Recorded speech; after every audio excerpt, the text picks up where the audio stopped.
A perfect switch. A gravity-defying dunk. Seemingly superhuman athletes. You know everything's in rhythm.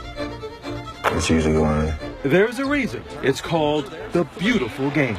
It was like the gates of heaven just opened up. A game so beloved, it's like an addiction.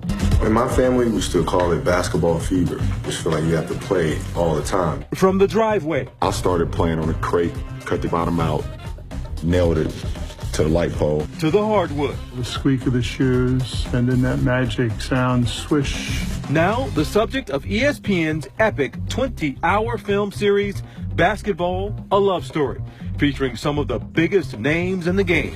My name is LeBron James. Kobe Bryant. Irvin Magic Johnson. The film chronicles hoops for over half a century, tapping into pivotal pressure points like racial injustice. I felt like we was in a hostile situation. All the news reporter was white. Cheerleaders was white. The whole bench of the other team was all white. On a color piece, I see it was on my side. Basketball came of age during the Civil Rights Movement. Earl the Pearl Monroe, a legendary New York Knick and Hall of Famer, is one of the producers of the film. What was that like for you at the time? I mean, I played in North Carolina in college, and there were places that you could go and places that you couldn't go. Well, that was just the times. Soon, stars of the game like Kareem Abdul-Jabbar started to use their platform to advocate for social change. Kareem Abdul-Jabbar says, I'm going to boycott. I don't want to go to the Olympics in '68. If you live in a racist society, you naturally have to react to racism. If you're attacked, you naturally give a reaction. These guys are saying, I'm not going to play for the U.S. because of racism. That's a momentous thing. Athletes today are following in Abdul-Jabbar's footsteps, protesting police brutality in the wake of Eric Garner's death.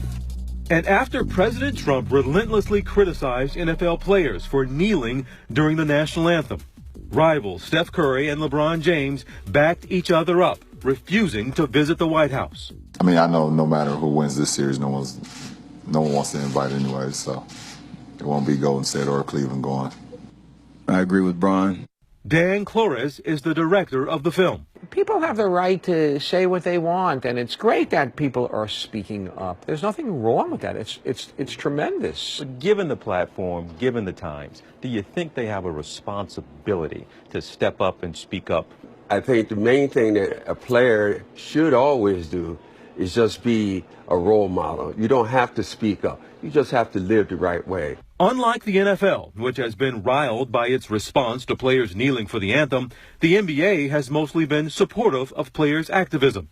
They're much more in tune with the times, with the culture, with the politics of the day. Not a bunch of billionaire owners from another sport sitting around with the same complexion saying, hey, we got to stop this guy from kneeling. From race to gender, the film exposes the rocky path to equality in the game.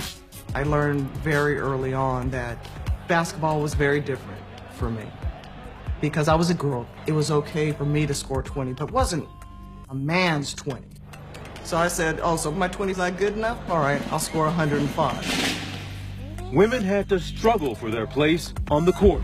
I wish there was somebody who looked like me. I wish there was a woman playing somewhere that was on TV every week and was showing little girls how to play hoops. But that wasn't life then. That wasn't life in the 70s, 80s, and early part of the 90s. The WNBA was a big step forward.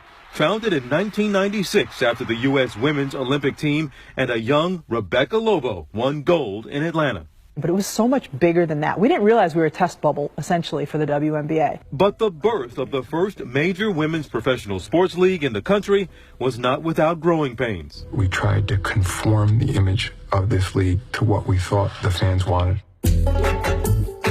The first video shoot I did at the WNBA, they had me put my hair down, lipstick, I had a halter top on. I never felt so bad in my life. It was weird, but we were just so happy that we had a place to play. We were willing to do pretty much anything. Overall, the league opened doors to female ballers. The WNBA WNBA is a success both in turnout and in TV ratings. Our own Juju Chang was there to cover the inaugural season. Witherspoon, beautiful adjustment. In my wildest dreams, I couldn't have thought it would be this good. This was all new to us and not something any of us had ever thought about because it didn't exist when we were growing up. It's not something we ever dreamed of because it would have been a pipe dream. What has the WNBA added to the growth and the love, even, of the game of basketball? It's an experiment that has worked. You know, you got all these critics. Oh, they don't play as well as men. They're not supposed to play. It's a different game. Look what the WNBA has meant to the culture, to young women, to girls. It's all about a host of other doors that are opening and have opened on every conceivable level that give to people what they need: pride, encouragement, hope, and confidence. Those feelings intrinsic to the game itself. You're standing right center court in the Garden now, man. What goes? How you feel standing out here still to this day? Well, it's a great feeling. Earl Monroe, back on the court he loves. His Knicks jersey proudly hanging from the rafters. Looking up at my number is always a great thing. A game of individuality, yet teamwork. Greatness, yet equality. And most of all, a game of love. It's a story about basketball being a global common denominator. For Nightline, I'm TJ Holmes in Madison Square Garden.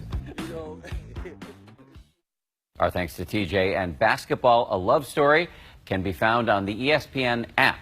And the 2 final episodes air Tuesday night at 8 p.m. on ESPN.